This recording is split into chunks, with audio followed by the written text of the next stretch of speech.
The skeptical science that I decided to investigate was CO2 is plant food.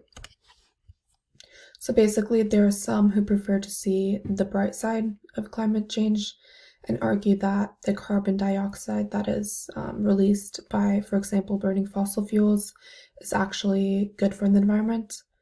And their claim is that the CO2 would feed and sustain all the plants on our Earth.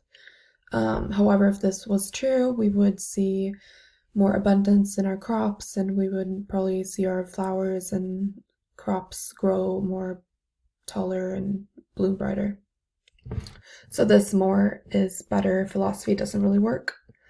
And then to the science, this claim fails to take into account that there are other substances that plant needs to acquire in order to grow. It also fails to take into account that a warmer Earth will see an increase in deserts and other lands, which reduces the area available for crops to grow since it's drying up. So plants cannot live on CO2 alone.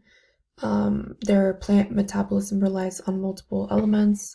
So just like a person can't just eat more carbs and they're gonna become a more robust and healthier person, for plants, additional CO2 by itself cannot make up for deficiencies or other essential elements. So if there was an increase in CO2 for plants, they would need more water to grow. And that brings up the question of where would we find this water?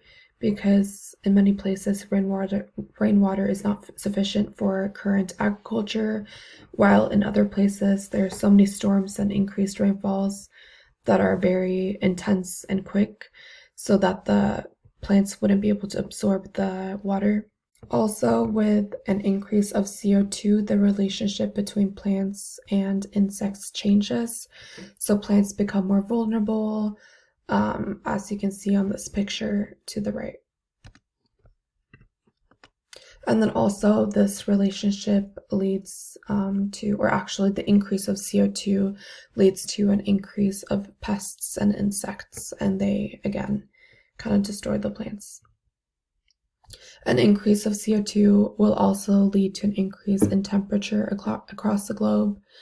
And then finally, a high concentration of CO2 would lead to a reduction of photosynthesis, which decreases our oxygen, which wouldn't be great for our planet and our health. Thank you.